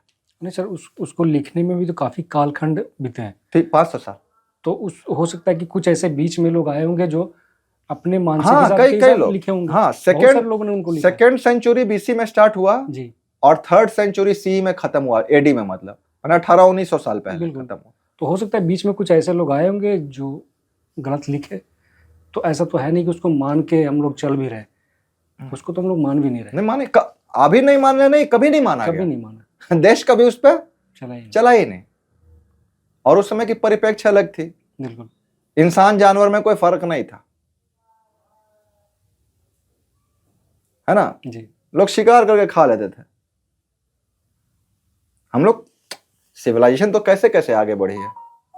आप स्टोन एज में जाओ तो स्टोन एज से आज का क्या मतलब है, कोई आग में नहीं जानता था, पत्थर टकराने से आग। अब उस समय का परिप्रेक्ष्य कुछ और रहा होगा, बिल्कुल। है ना। आग को देख के लोग डर गए होंगे, हम्म, फिर वही अग्निदेव हुए। हम्म, आज तो क्या लाइटर जला हो जाता है, बिल्कुल। इंडक्शन आ गया है। तो उस आज से 3000 साल पहले क्या लिखा गया उस पे, और उससे देश कभी चला नहीं, और उस पे हम लोग आज राजनीति कर रहे हैं, तो ये भी कोई अच्छी बात नहीं। अच्छी बात नहीं है। और जो मैं बार बार कह रहा हूं ना कि वर्ण व्यवस्था में कोई कुछ भी बन सकता था। जैसे विश्वामित्र तो बाय बर्थ ब्राह्मण नहीं थे, जी फिर भी उतने बड़े ऋषि हुए। आप देखो विष्णु जी के जो 3 अवतार हैं ना, वो तो ऐसे लोगों के नरसंहार के लिए हैं जो जन्म से तो ब्राह्मण था पर कर्म से असुर हो चुका था। राम जी रावण के लिए, जी ठीक है, और 2 भाई थे, हिरण्याक्ष और हिरण्यकश्यपु। जी कश्यप ऋषि के पुत्र थे। कश्यप ऋषि सप्त ऋषि में से आते हैं। तो बराह अवतार लिया उन्होंने हिरण्याक्ष के लिए, और नरसिंह अवतार लिया हिरण्यकश्यपु के लिए। और चमत्कार देखो आप, नरसिंह अवतार जो था ना, वो हिरण्यकश्यपु के वध के लिए कम, और बालक प्रहलाद जो हिरण्यकश्यपु का लड़का था, है ना, जी असुर के घर पैदा लेके फिर वो कर्म से ब्राह्मण हो चुका था, भक्त प्रहलाद, तो मुख्य रूप से उसकी रक्षा के लिए नरसिंह अवतार। जी और एक और अवतार इन्हीं की फैमिली के लिए हुए थे। फिर प्रहलाद का जो पुत्र था ना बलि, उसके लिए वामन अवतार हुए थे। हालांकि वो कोई सजा देने के लिए, वध करने के लिए नहीं, बलि में कोई वो सब बात नहीं थी। लेकिन एक तो था बहुत बलशाली हो चुका था, इंद्र को हरा चुका था और इंद्र से चिढ़ता भी था। और शुक्राचार्य का वो था प्राप्त था कि अगर वो गुजर भी जाएगा तो शुक्राचार्य उसको जिंदा कर देते थे, और बहुत बड़ा दानी था, कुछ भी दान कर देता वो। तो अब वही वामन अवतार लेकर आए, और शुक्राचार्य ने वार्न भी किया कि ये विष्णु है। लेकिन फिर भी उसने कहा आप जो भी हो, अब आ गए हैं तो मैं तो दान दूंगा ही, और 3 पग जो मांगे तो वही 3 पग में उसने पूरी धरती नाप दी।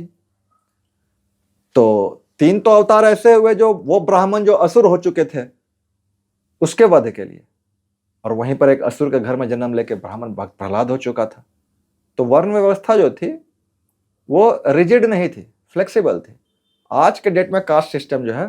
अच्छा, मुझे एक और चीज याद आ गया, पिछले एपिसोड में ना एक स्लिप ऑफ टंग हो गया था। किस्मत मूवी की बजट 2 लाख थी, जी जी सर। 2 करोड़ हालांकि नहीं। सर ये ऑडियंस हाँ, समझ जाती है, ऐसा नहीं हाँ, है। कि 80 गुना हमने बोला है तो 1 करोड़। उस वक्त सर 2 करोड़ लगाना संभव हाँ, नहीं था। 60 लाख। हाँ बिल्कुल बिल्कुल सर। तो ब्राह्मणवाद में इतने सारे क्वेश्चंस मैंने कर लिए, मनुस्मृति मनुवाद पे भी बात कर लिया। अब एक टर्म आता है सामंतवाद, ये क्या है? सामंतवाद को ना भूमि से लेना देना है। Okay sir. सामंती सोच भी उसको उसी से लेना देना है। बहुत ज्यादा लैंड ओनरशिप हो गई है ना, और किसी के पास कुछ भी नहीं, तो उसके यहाँ वो काम करने लगे या उनका जमीन वो जोतने लगे, जी या काम के बदले जमीन दे दी गई बड़े बड़े जमींदारों द्वारा, कुछ समझना नहीं, वही सामंती सोच कहते हैं। जैसे इसके 4 मुख्य बात हैं। एक तो ऑब्लिगेशन। ऑब्लिगेशन मतलब आप समझो कि 4 इसके पार्ट हैं। ऑब्लिगेशन मतलब कर्तव्य, ठीक है, लॉयल्टी वफादारी, पैट्रनेज संरक्षण, मेरे पास जमीन है ना तो मैं आपको पैट्रनेज भी दे रहा हूं, ओके। और सर्विस मतलब सेवा भाव। ये जो इसको फ्यूडलिज्म कहते हैं, मेडाइवल वर्ल्ड में बहुत पीक पे था ये। 9th से 12th सेंचुरी के बीच में ये बहुत ही पीक पर था। एक पटना यूनिवर्सिटी के प्रोफेसर हैं, प्रोफेसर रामशरण शर्मा, जो बाद में दिल्ली में भी गए थे विजिटिंग फैकल्टी, या टोरंटो यूनिवर्सिटी में, उन्होंने बहुत काम किया इस पे। उन्होंने कहा कि हमारे देश में जो फ्यूडलिज्म मॉडल है ना, सामंती प्रथा, ये क्रिश्चियन एरा में महाराष्ट्र में शुरू हुई, ठीक है। गुप्ता काल में ना शूद्रा जो थे बाकी के तीनों हायर वर्णा के सेवादार थे, उनको ह्यूएन सांग ने ना फार्मर भी कहा है, क्योंकि क्या हुआ कि वो धीरे धीरे पीजेंट एग्रीकल्चरल लेबर हो गए। उनको फाहिन ने स्मॉल स्केल फार्मर भी कहा है, उनको कंसेशनल इस पे जमीन दी जाने लगी, तो थोड़ी लैंड ओनरशिप भी उनकी हो गई। और इसी बात को ना अल बरूनी 1017 से 1030 तक भारत में रहते ईरानियन स्कॉलर थे, उन्होंने इस बात को दोहराया है और उन्होंने एक नया ही नाम दे दिया, अंत्याज्य करके। अंत्याज्य का मतलब एक एडिशनल क्लास, ठीक है। अब आप समझो कि सामंतवाद क्या है ना, आप समझो कि जो राजा महाराजा थे वो फ्यूडल लैंड ग्रांट देते थे वहां के लोगों को, मोस्टली क्षत्रिय हो या पावरफुल लोगों को, और बदले में उनसे लॉयल्टी, मिलिट्री सर्विस और टैक्स कलेक्शन उनकी जिम्मेदारी थी। यही सामंतवाद है। अकबर ने मनसब दिया, मनसब भी एक तरह का वही है। और फिर वहां से आगे निकलते हैं ना, तो आप समझो कि प्रिंसली स्टेट का कॉन्सेप्ट आता है। हमारे देश में प्रिंसली स्टेट भी होते थे। प्रिंसली स्टेट समझो कि करीब 500 से ज्यादा ही थे, 329 उसमें क्षत्रिय के पास थे, तो ठीक है, राजा थे तो समझ सकते हो आप। 56 मुस्लिम्स के पास थे, कायस्थ के पास थे लगता है 12-13, ब्राह्मण के पास 19 थे, सिख के पास भी थे, कोली अहिर इन लोग के पास भी थे, और 52 के आसपास ओबीसी के पास थे, और 29 जो थे वो एसटी के पास थे। एससी के पास कुछ भी नहीं था। और ब्रिटिश विड्रॉल के समय 565 प्रिंसली स्टेट थी, जिसको समझो, अब आपने सुना होगा कि उसको इंटीग्रेशन ऑफ प्रिंसली स्टेट जो कहते हैं जी, जो आजादी के बाद इन्होंने करवाया। कौन थे अपने पहले? पटेल साहब ने, है ना, जिसमें सब लोग तो तैयार थे, बस एक कश्मीर से निजाम हैदराबाद उनकी दिक्कत हो रही थी। तो ये करीब करीब पूरी तरह से विड्रॉ होने में 1950 तक का समय लग गया। वो जो 565 प्रिंसली स्टेट थे आजादी के समय, वो 23% ऑफ द पॉपुलेशन और 40% ऑफ द एरिया कवर करते थे। अब आपके दिमाग में ना एक बात आ रही होगी कि जब इनको लैंड मिलना शुरू हो गया गुप्ता काल के समय ही, ह्यूएन सांग ने ही लिख दिया इनको कि फार्मर थे, अल बरूनी ने भी दोहराया उस बात को, तो फिर अचानक से ये लैंडलेस कैसे हो गए? ये आपके दिमाग में शायद आ रही होगी। बिल्कुल सर। क्या है ना, 1894 में डलहौजी एक लैंड एक्विजिशन एक्ट लेकर आए। उन्होंने ब्रिटिश पार्लियामेंट में, हाउस ऑफ कॉमन्स में, जो भी उनका होता है, वहां उसको पास करा दिया कि मतलब जिस भी जमीन पर सरकार चाहेगी वो कंपनी को ट्रांसफर हो जाएगी। एक दिन में 21,000 किसानों का लैंड ले लिया गया था। 21,000 एकड़? 21,000 एकड़ पे मैं आता हूं। 21,000 किसान? 21,000 किसानों का एक दिन में ले लिया गया था, मोस्टली एससी। ओके। और फिर धीरे धीरे over a period of time, थोड़े ही दिनों के अंतर में 10 करोड़ फैमिली इफेक्ट हो गई। 50,000 एकड़ ऑफ लैंड, नहीं 5 लाख एकड़ ऑफ लैंड ले लिया गया। ठीक है, जिस जगह पे वो बोर्ड लगा देंगे, नोटिस चिपका देंगे, बिना कुछ पूछे वो जमीन अंग्रेजों को, कंपनी रूल को ट्रांसफर हो जाएगी। तो बहुत से छोटे छोटे किसानों का घर भी उजड़ गया, क्योंकि घर भी तो उसी पे बना रहे थे। आज की तरह थोड़ी ये स्थिति थी कि ये एग्रीकल्चर लैंड है और ये लैंड है जी। तो वहां से वो लैंडलेस फार्मर होना शुरू हुए। ठीक है, जो मिलिट्री ग्रांट था वो भी एक तरह का फ्यूडलिज्म ही मॉडल था। ठीक है, प्रिंसली स्टेट जो है ना, वो एक सोवरेन एंटिटी होती थी। सोवरेन एंटिटी का मतलब है ना, नेटिव स्टेट भी बोलते थे उसको, मतलब डायरेक्टली वो ब्रिटेन द्वारा कंट्रोल नहीं होती थी। फिर क्या हुआ ना, बंगाल कॉन्कर किया ईस्ट इंडिया कंपनी ने, धीरे धीरे होल ऑफ इंडिया पे उनका एक्सटेंशन हो गया। फिर क्या हुआ ना, एक प्रिंसिपल ऑफ पैरामांसी लेटर लिखा हैदराबाद के निजाम को लॉर्ड हेस्टिंग ने। उसमें लिखा कि आप सोवरेन एंटिटी नहीं है, कुछ भी हो जाए फाइनल से जो है क्राउन रूल का रहेगा, कंपनी रूल का रहेगा, कोई भी डोमेन जो है इक्वल फुटिंग की बात नहीं कर सकता है। ठीक है, तो मोटा मोटी यही सामंतवाद है, वहीं से प्रिंसली स्टेट निकला, वहीं से सामंतवाद और फ्यूडलिज्म आप कहीं देखते होगे, वो एक ही, अकबर ने जो मनसब दिया सामंतवाद का ही एक अंग है ना। आपको वो जमीन दी है, बदले में आपका काम क्या है, उनको टैक्स कलेक्ट करके दोगे, मिलिट्री सर्विस दोगे और लॉयल्टी दोगे जी। ठीक है। बड़े बड़े जमींदार छोटे छोटे किसानों को खेत में काम देंगे, अनाज देंगे, जमीन भी थोड़ी बहुत देंगे, बदले में उनको क्या मिलेगी, ऑब्लिगेशन, लॉयल्टी, सर्विस, और एक चौथा हमने बताया था आपको, 4 पिलर हमने बताया था, हाँ, और ये पैट्रनेज देंगे, उनको संरक्षण देंगे। यही मोटे तौर पे सामंतवाद है। सर सामंतवाद पे तो हो गया, और सर एक क्वेश्चन मेरे जहन में आ रहा है, पता नहीं वो इवेंट आपको संज्ञान में होगा कि नहीं। सर इटावा में एक कथा वाचन का एक कुछ ऐसा विवाद हुआ था, इसके बारे में कुछ आप मुझे बताइए। ये मुझे संज्ञान में है जी। और इतना संज्ञान में है कि मैंने उसी दिन फेसबुक पोस्ट भी लिखा था इस पे, इसलिए मैं पूछ रहा हूँ सर क्वेश्चन, मैंने आपका वो फेसबुक पोस्ट देखा था। अच्छा, इसलिए ये क्वेश्चन मैंने रेज किया। इस पे राजनीति करने की भरसक प्रयास की गई। ठीक है जी। ये बताने का प्रयास किया गया कि ब्राह्मण को छोड़ के बाकी सभी दलित हैं, और जो बता रहे थे ये कि ब्राह्मण को छोड़ के बाकी सभी दलित हैं, हम भी दलित ही हैं जी। वो तो आपको मैंने बताया था कि दलित मुख्यमंत्री के साथ उन्होंने क्या किया था।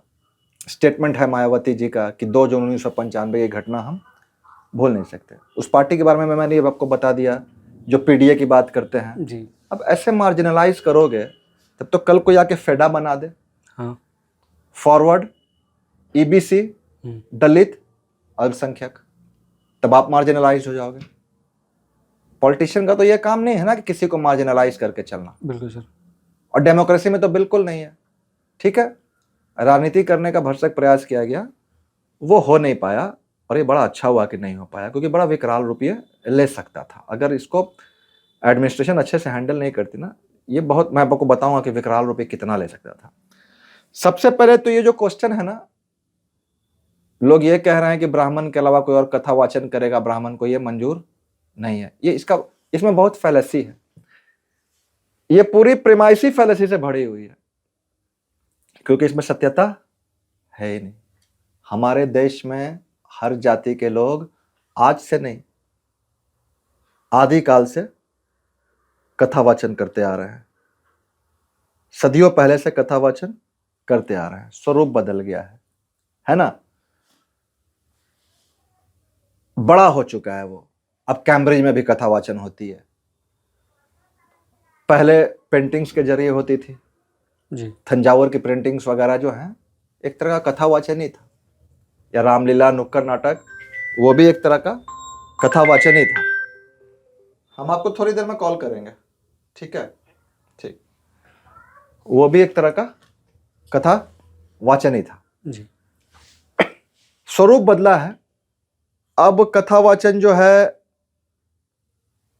ओरल है विथ म्यूजिकल रेंडिशन, है ना। तुकाराम नामदेव जो भक्ति काल में थे कि गिरधर नागर करती मीरा और शूर को श्यामल भाया, तुकाराम और नामदेव ने विठल विठल गाया, वो भी अपने हिसाब से कथा वाचन ही करते थे। दोनों शूद्र थे, तुकाराम और नामदेव। ठीक है, आज के तारीख में मैं क्यों बोल रहा हूं कि ये पूरा प्रेमाइसिस ही, पूरा फैलेसी से भरा हुआ है। देश के सबसे बड़े कथावाचक जो है ना, वो मुरारी बापू हैं। ठीक है जी। इतने बड़े कथावाचक हैं कि मुझे याद है 2008-9 में आपकी अदालत में वो आए थे। रजत शर्मा ने उनसे पूछा था कुछ कि इतना बड़ा स्वरूप ले चुका है, इतने पैसे आप ले रहे हैं, तो बोले कि व्यवस्था करने में पैसे लगेंगे, क्योंकि पहले मेरे राम कथा को 300 लोग सुनते थे, अब 3 लाख लोग सुनते हैं। आज से 17-18 साल पहले उनकी एक एक कथा को 3-3 लाख लोग सुनते थे, तो बोलते कि प्रबंध तो करना ही पड़ता है। ठीक है, वो ओबीसी थे। हरियाणा में दिव्य चित्रलेखा जो है बहुत बड़ी कथावाचन है, वो जाट है ना। राधे मां, वो भी ब्राह्मण नहीं है। राम रहीम एक तरह का टाउनशिप बना रखा था, डेरा सच्चा सौदा, वो सिख हैं, वो भी ब्राह्मण नहीं है। बाबा रामपाल, वो जाट है।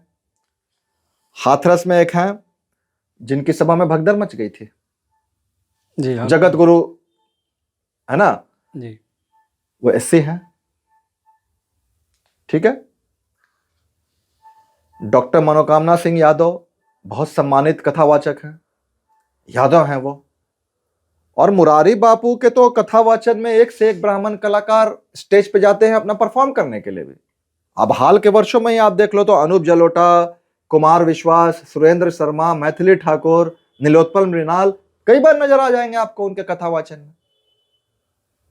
तो ये तो सच्चाई बिल्कुल है ही नहीं कि कथावाचन पे यहां किसी को रोक है। लोग करते आ रहे हैं, सदियों से करते आ रहे हैं, और बहुत फेमस कथावाचक है।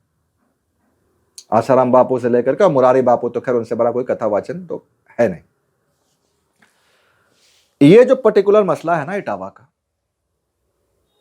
इसमें हुआ क्या था ना, उस परिवार को कथावाचन करानी थी और उस फैमिली को कथावाचन ब्राह्मण से ही करानी होगी। हो सकता है ये जो दो व्यक्ति थे, ये बाई जाति यादव थे, लेकिन इन्होंने आधार कार्ड बना रखी थी डुप्लीकेट, अपने आप को ब्राह्मण दिखाने के लिए, अग्निहोत्री सरनेम से। कई बार मुझे यह भी लगता है कि एक कारण यह भी हो सकता है ना कि गांव वालों ने मिलकर प्लान बनाया होगा कि ये लोग बार बार नाम बदल के धोखा देके कथावाचन कर रहे हैं, तो इनको बुलाओ, इनको। ये भी हो सकता है, यह हो सकता है कि पहली बार उसी दिन पकड़े गए होंगे। ठीक है। अब इस फैमिली की भी गलती थी। अगर वो नाम बदलकर आपके यहां कथावाचन कर रहा है, बाद में हालांकि इन्होंने वो भी कहा कि महिलाओं के साथ दुर्व्यवहार भी कर रहे थे। अब काउंटर एफआईआर में कुछ सच कुछ झूठ भी होता है, ये पता नहीं, है ना। बाद में ये भी इन्होंने लगाया कि महिलाओं के साथ वो दुर्व्यवहार भी कर रहे थे, लेकिन वो तो आप भी समझते हो कि उसमें सच्चाई नहीं भी हो सकती है, हो भी सकती है। काउंटर एफआईआर में तो सच झूठ सब कुछ होता है जी। पर इतना तो तय है कि ये लोग फेक आधार कार्ड लेकर के जाति बदल के कथावाचन कर रहे थे। तो इन लोगों ने उसके सर मोड़ दिए। ठीक है। वो जो पेशाब वाली घटना है उसका तो वो सच्चाई है नहीं है, वो पता नहीं किसी को। प्रथम दृष्टि आप सोचोगे तो आपको सच नहीं लगेगा वो। खैर चलो वो ठीक। जैसे ही वीडियो वायरल हुई, अच्छा वीडियो भी इन लोगों ने ही बनाया, ऐसा नहीं कि उन लोग, वो तो दो थे इतने लोग के बीच में, इन्होंने ही बनाया है, इन्होंने ही अपलोड किया, जो भी किया होगा जी। प्रशासन पे जैसे ही खबर गई, 5 लोग को अरेस्ट किया। प्रशासन ने तो इमीडिएट अपना काम किया। ठीक है। इन लोगों ने तो गलती की ही। अगर आपको ब्राह्मण से ही कथावाचन करानी थी, और अगर ये प्री प्लान नहीं था आप लोग का, और ब्राह्मण से ही करानी थी, और आपको पता चल गया कि ये ब्राह्मण नहीं है, तो आप उसको जाने देते। सर मुड़ने की जरूरत नहीं थी। क्या आवश्यकता थी ये सब करने की? ये सब कुकृति, सब ओछी बातें करने की आवश्यकता नहीं थी। प्रशासन तो अपना काम कर ही रहा था। अखिलेश यादव जी ने राजनीति करने का इसमें प्रयास किया, उसको बुला करके सम्मानित किया, 51,000 रुपए भी दिए। किस चीज का दे रहे हो 51,000 रुपए? फ्रॉड करने का। आधार कार्ड डुप्लीकेट बना करके गलत नाम से, ये तो पूरी मतलब हद हो गई। मैंने आपको बताया ना कि पूरी राजनीति उधर ही चल रही है। ठीक है। और भरसक प्रयास हुआ कि इस पे राजनीतिक लाभ लिया जाए, कुछ द्वेष समाज में फैले, लेकिन सरकार की चपलता से ये हो नहीं पाया। अगर ये द्वेष फैलती ना, ये टकराव की स्थिति अगर आती ना, ये बड़ी खतरनाक हो जाती। ये साधारण टकराव नहीं होती, इसलिए खतरनाक हो जाती ना। आप कुछ डेटा समझो, कुछ फैक्ट समझो। यूपी में ना 27 विधायक हैं यादव के, और 52 हैं ब्राह्मण के। तो कितने हो गए? 79। पूरी दिल्ली असेंबली से ज्यादा है, करीब करीब झारखंड के बराबर है। सोचो ये कितनी बड़ी टकराहट होती। देश भर में यादव सांसद 20-25 तो होंगे, ब्राह्मण भी 50 है, मतलब 75 के आसपास है। यूपी को छोड़ दो तो किसी राज्य में 75 सांसद नहीं है। 14-19 में 75 सांसद कांग्रेस के आए नहीं थे।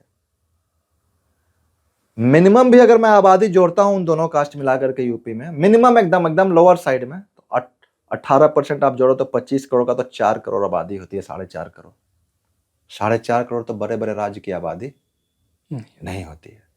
तो प्रशासन ने अपने अलर्टनेस से केस को दूसरे, जब यहां नहीं संभल रहा था तो शायद झांसी में ट्रांसफर किया गया। बड़ी मुस्तैदी से किसी भी तरह की अप्रिय घटना को रोक लिया गया, जो बड़ा अच्छा काम किया गया। ये मैटर जो था, जिस पक्ष ने क्राइम की थी उसको सजा मिलती और तुरंत अरेस्ट भी हुए थे, लेकिन इसमें राजनीति करने का भरसक प्रयास किया गया, बरगलाने का प्रयास किया गया। और यही तो गलत है ना, है कि नहीं? राजनेताओं का क्या काम है? यही काम है? बिल्कुल नहीं। अच्छा, क्या अगर किसी और जाति के साथ यह दुर्व्यवहार हुआ होता तो क्या अखिलेश यादव उसको देते 51,000 रुपया? बिल्कुल। तो आप 25 करोड़ के राज्य की चीफ मिनिस्टर बनना चाहते हो, पहले बने भी हो, और एक जाति के पीछे भागोगे, तो कोई मतलब नहीं है। मतलब ही नहीं है। आपको तो सबको लेके चलना है। नारा भी पीडीए का गलत है। बिल्कुल। आप 25-26% आबादी को मार्जिनलाइज करना चाह रहे हो, जो हो भी नहीं सकता, है ना? क्योंकि बाकी लोग जो हैं वो तो सबको लेके चल रहे हैं, तो उसमें पीडीए भी आ रहे हैं। पीडीए भी आ रहा है। तो ये मैटर बस यही है, इसमें कोई ब्राह्मण यादव का मैटर था ही नहीं। और आप देखो ना, अगर कोई कहता है कि किसी और जाति को ये लोग कथा वाचन नहीं करने दे रहे हैं। अच्छा, मैं नेताओं का बयान भी देख रहा था, जो ब्राह्मण के सपोर्ट में भी बोल रहे थे, वो भी सही बात नहीं बोल रहे हैं। उनको बोलना चाहिए ना कि नहीं, ये बात ही गलत है, सब लोग तो कथा वाचन कर ही रहे हैं। तो वो भी कह रहे हैं, जो ब्राह्मण के सपोर्ट में और उनके अगेंस्ट में बोल रहे थे, एक नेता ने ये भी कह दिया कि नहीं, वो क्या गलत कर रहे हैं, पूजा पाठ कराना उनका काम है, आपका काम दूध है, तो आप उनके काम में हस्तक्षेप करोगे तो वो तो करेंगे ही ऐसा। अरे वो सच बोलो ना, मतलब आप भी इसको जस्टिफाई कर रहे हो, है ना? जिसकी जैसे राजनीतिक रोटी सेकने की होती है वो सेक लेता है या प्रयास करता है। और अब आज के जमाने में तो तुरंत कंट्रोल हो जाती है लोग बात, पहले के जमाने में तो फिर ऐसी बात फैलती थी। ये मैटर बस इतना ही है और ये कुछ खास मैटर नहीं है जी, है ना? वो 5 लोग अभी जेल में ही हैं शायद, तो प्रशासन अपना काम कर ही रहा था, है ना? और आप फेक फर्जी आधार कार्ड लेके आप गए ही थे, तो आपकी इंटेंशन भी अच्छी नहीं ही थी। लेकिन अब आपको नेता प्रतिपक्ष जिनका 37 सांसद हैं वो बुलाकर आपको 51,000 रुपए देंगे, आपको सम्मानित करेंगे। वो क्या था, किस चीज का सम्मान था, मैं तो समझ नहीं पाया आज तक। सर, इस पॉडकास्ट का सबसे लास्ट प्रश्न है, लेकिन बहुत ही इंपॉर्टेंट है, और वो ये कि सर, दिल्ली के एक बहुत ही फेमस टीचर हैं, कोचिंग के संचालक भी हैं, और उन्होंने अपने क्लासरूम में अपने बच्चों को ये पढ़ाया है कि ब्राह्मणों का 3000 साल तक रिजर्वेशन रहा है पढ़ाई के ऊपर, मतलब आरक्षण रहा है। इसमें कितनी सत्यता है? मैं समझ गया पहले जी क्वेश्चन जो आप पूछ रहे हो। मैं इसलिए समझ गया कि वो वीडियो मैंने देखा है जी।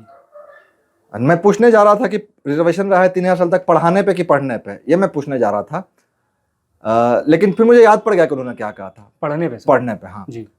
ये हो सकता है ना कि आपने पॉडकास्ट के रिसर्च के क्रम में इसको देखा हो जी। ये वीडियो कम से कम 4 साल पुरानी है, मैंने इसको 4 साल पहले देखा है।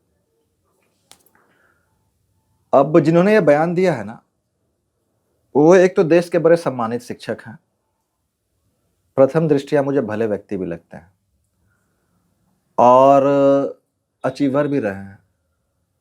मुझे आश्चर्य होता है कि उन्होंने ये बयान कैसे दे दिया। एक टीचर होने के नाते भरी क्लासरूम में आप समझो कि ये तो स्टूडेंट में आपस में द्वेष फैलाएगी ना जी। बिल्कुल। और सत्यता नहीं है इसमें, नहीं है।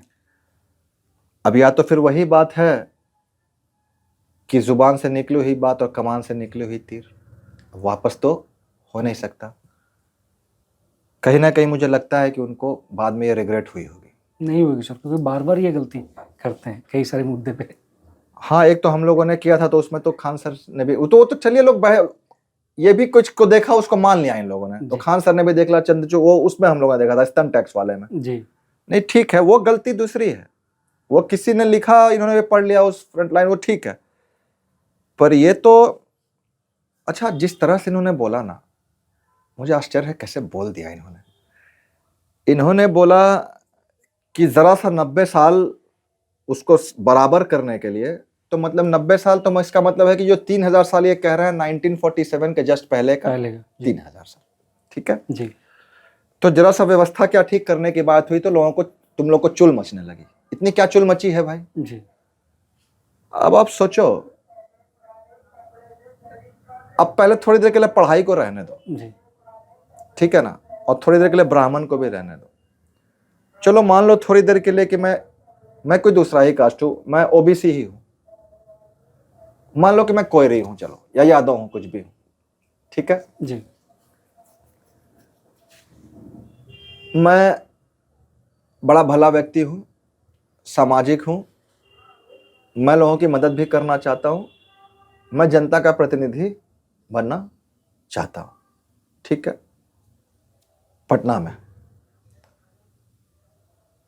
अब मैं पार्षद बन नहीं सकता क्योंकि वो ईबीसी के लिए रिजर्व है, जी।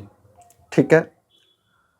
अब मैं पटना शहर का मेयर डिप्टी मेयर बन नहीं सकता क्योंकि वो महिलाओं के लिए आरक्षित है। और गलती से अगर मैं फुलवारी असेंबली में जन्म लिया हूं तो मैं वहां का विधायक भी नहीं बन सकता क्योंकि वो एससी के लिए रिजर्व है। मैं अगर कोयरू हूं या यादव हूं तो मैं नहीं बन सकता। एक तो मैं यही सोच रहा हूं कि मैं यार इतना अच्छे मन से काम करना चाहता हूं, मैं बन नहीं सकता, ये किस तरह की डेमोक्रेसी है।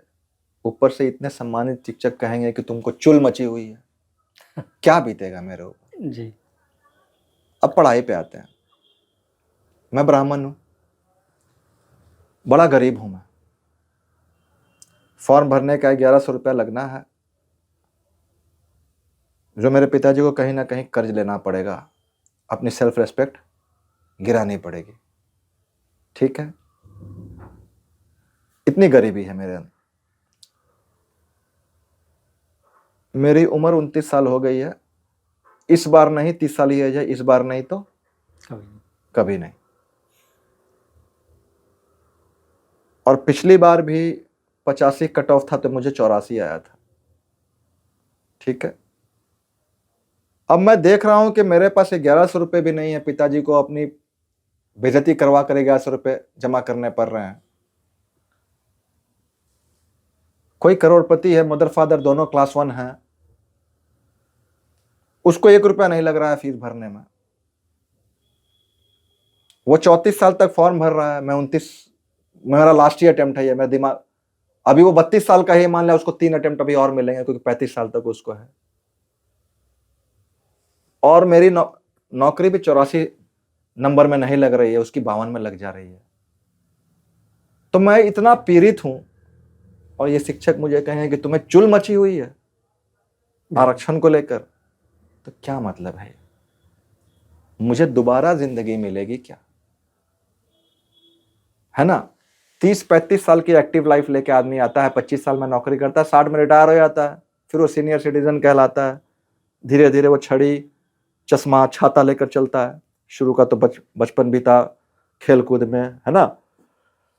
तो 30-35 साल की अरबों अरब की साल की दुनिया में 30-35 साल की मेरी जिंदगी है, उसमें इतनी परेशानियां हैं, इतना भेदभाव है मेरे साथ। और जिसको मैं अपना रोल मॉडल मानता हूं, वो टीचर अगर मुझसे कहे कि तुम्हें चुल मची है, तो मेरे ऊपर तो बड़ी ये खराब बीतेगी। बिल्कुल सर। ठीक है।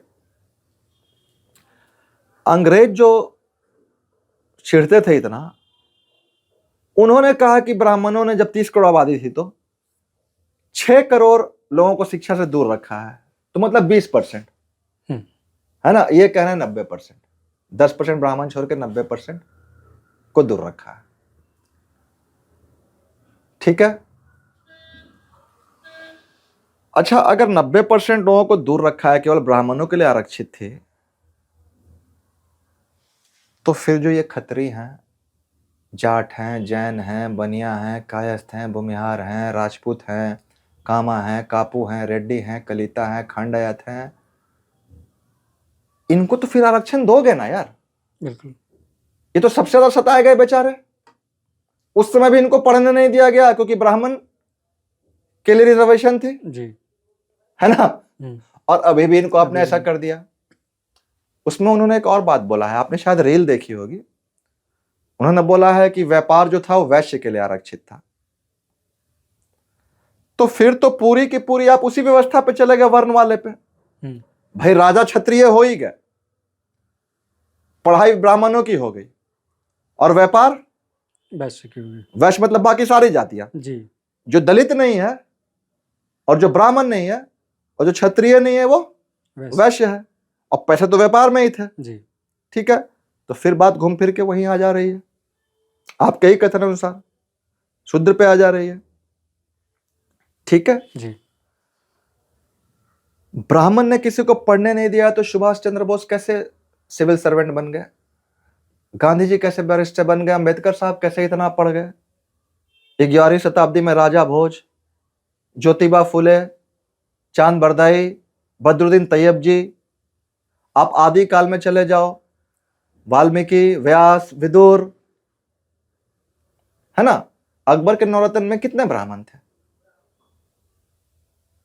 अगर पढ़ने नहीं दिया, जगदीश चंद्र बोस, बिल्कुल ठीक है ना, मुंशी प्रेमचंद, मैथिली शरण गुप्त, ठीक है, एक साउथ के थे जिन्होंने पहली स्टीम इंजन भारत में बनाई थी, वेलार जाति से आते थे।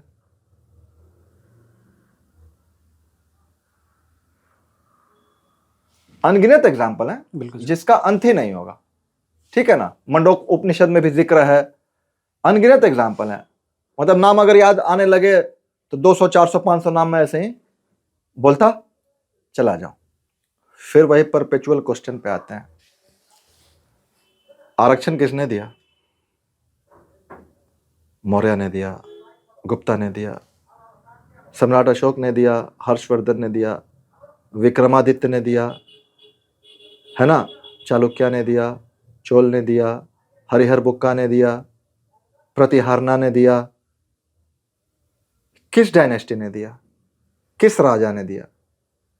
चंद्रगुप्त मौर्य ने दिया, बिंदुसार ने दिया, बिंबिसार ने दिया, कनिष्क ने दिया, पुलकेशिन ने दिया। आखिर वो राजा कौन थे? क्या गुप्ता काल में नालंदा यूनिवर्सिटी जो बनी वो केवल ब्राह्मणों के पढ़ने के लिए बनाई गई थी? उसमें तो विदेश से पढ़ने लोग आते थे। अच्छा, अब नालंदा पे मुझे याद आया ना, आप सोचो नफरत इतनी फैलाई गई है। ये जो पटना यूनिवर्सिटी है जी, ये जमीन दी थी दरभंगा महाराज ने जी, मदन मोहन मालवीय ने जमीन व्यवस्था करके बीएचयू बनाया। आप कभी गया गए होगे तो देखे होगे मगध यूनिवर्सिटी का भव्य कैंपस है, वो गिरी साहब ने जमीन दान दी थी ताकि सारे बच्चे पढ़ सके, गरीब के बच्चे भी, कमजोर वर्ग के बच्चे भी। तो मतलब जो यूनिवर्सिटी के लिए जमीन दे रहा है, जो बनवा रहा है, उसको नेता लोग गाली सुनवा रहा है।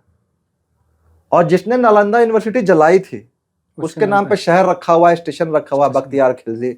अच्छा, इसको कोई ऐसा नहीं सोचता है जब आप कहते हो कि नालंदा यूनिवर्सिटी जो जली थी, जलती रही थी कई महीनों तक, आग की लपटें निकलती रही थी, तो आपको लगता है कि आसपास कोई आदमी बचा होगा क्या? थोड़े बुद्धिस्ट मॉन्क मारे गए होंगे या आसपास रहने वाले लोग? इतने तो वो शरीफ रहे नहीं होंगे, बख्तियार खिलजी की आए होंगे, पहले कहा होगा कि कृपया आप लोग चले जाइए, अब हम यूनिवर्सिटी जलाएंगे, सीधा जला दिया होगा जी। हजारों लाखों की संख्या में लोग मरे होंगे। कौन लोग मरे होंगे वो, है ना। तो अगर गुप्ता ने बनाया नालंदा यूनिवर्सिटी और उसमें अगर केवल ब्राह्मणों को रिजर्वेशन कराया तो दोषी कौन है? राजा आप, निर्माण आप करा रहे हो, नियम आप बना रहे हो। बिल्कुल सच्चाई तो इसमें है नहीं। जी, लेकिन अगर सच्चाई रहती तो दोषी कौन रहता? विक्रमशिला, तक्षशिला यूनिवर्सिटी, क्या पाला डायनेस्टी के धर्मपाला ने विक्रमशिला यूनिवर्सिटी इसलिए बनाई थी कि केवल उसमें ब्राह्मण के बच्चे पढ़ सके?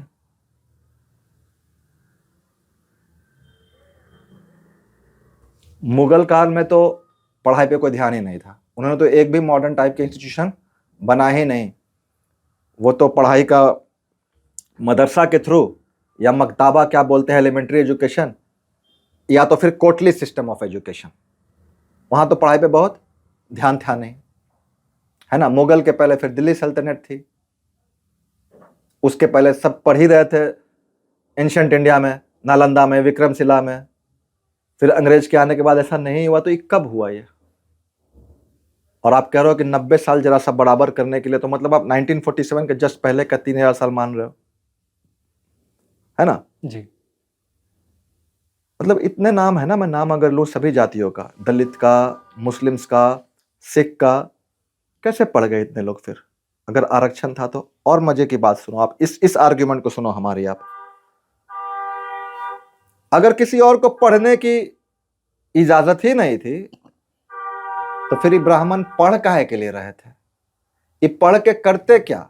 बिल्कुल। आज की तरह बहालिया तो थी नहीं, वैश्य थे नहीं कि व्यापार कर लेंगे, क्षत्रिय थे नहीं कि राजा हो जाएंगे, सैनिक बनने के लिए पढ़ाई लिखाई का तो कोई योगदान था नहीं, वो तो अलग तरह की आर्मरी स्किल थी। और है ना, ज्यादा से ज्यादा इनको आप पुरोहित रख लेते, कितने को रख लेते, या ये गुरुकुल खोल लेते। फिर गुरुकुल किसके लिए खोलते? उस गुरुकुल में पढ़ने के लिए कौन आता? सिर्फ ब्राह्मण। है ना, वो अपने ही बाल बच्चों को पढ़ाते। कौन आता पढ़ने से? काहे के लिए गुरुकुल खोलते? क्योंकि पढ़ना तो था नहीं, बाकी लोग को पढ़ने की इजाजत ही नहीं थी, तो आरक्षण थी, है ना। 1822 में ना मद्रास प्रेसिडेंसी में थॉमस मुनरो ने एक सर्वे कराया था स्वदेशी शिक्षा पे। 1823 में वो रिपोर्ट को सार्वजनिक की गई थी, ब्रिटिश गवर्नमेंट ने कराया था, थॉमस मुनरो ने। उस रिपोर्ट में यह था कि टोटल भारत में मद्रास प्रेसिडेंसी में 12,429 स्कूल थे, उसमें ब्राह्मण के बच्चे पढ़ने वाले थे 42,000 और दलित के 83,000। ब्राह्मण की जो बच्चियां पढ़ रही थी वो 200, दलित के 1800। मालाबार प्राइवेट एजुकेशन में ब्राह्मण के बच्चे पढ़ रहे थे 600, दलित के 200। होम ट्यूशन वाले मॉडल में दोनों करीब करीब बराबर थे, 7,500 से 8,000 के बीच में, 200-300 दलित ही ज्यादा थे। ठीक है, इसी तर्ज पे 1835 से लेकर 1838 तक बिहार और बंगाल में ही विलियम एडम ने सर्वे कराया। उस सर्वे की रिपोर्ट में आई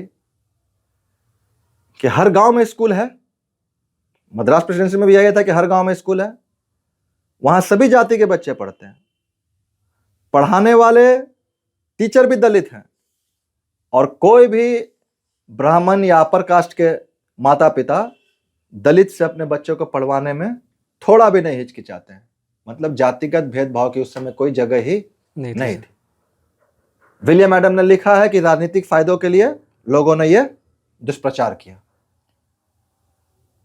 और दौलत राम गुप्ता ने 1920 में यंग इंडिया में आर्टिकल लिखा है, decline of mass education in India. उन्होंने भी यही सब बातें लिखी हैं।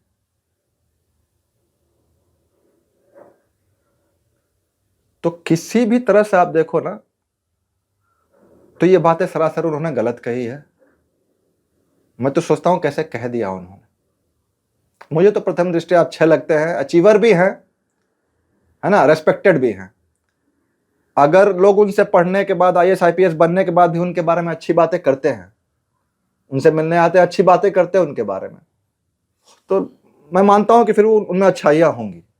लेकिन इस तरह का स्टेटमेंट कैसे दे दिया उन्होंने, और इस लहजे में दे दिया। बिल्कुल सर। तो जैसा आपने कहा था ये आखिरी क्वेश्चन है। जी सर, बिल्कुल। ये चूँकि ये एपिसोड का सबसे लास्ट क्वेश्चन था, और सर आपको बहुत बहुत धन्यवाद हमारे साथ बने रहने के लिए। ऐसे ही कोई नए मुद्दे के साथ मैं फिर से सर आपको इनवाइट करूँगा, और मैं अपने दर्शकों को कहना चाहूँगा कि ब्रह्मांड को यहीं पे समाप्त करते हैं। और ये समाप्ति नहीं है, ये शुरुआत है। मैं उम्मीद करता हूँ कि आपको ब्रह्मांड के सारे एपिसोड मेरे अच्छे लगे होंगे। हम बहुत जल्द फिर से मिलेंगे एक नए मुद्दे के साथ। तब तक के लिए धन्यवाद।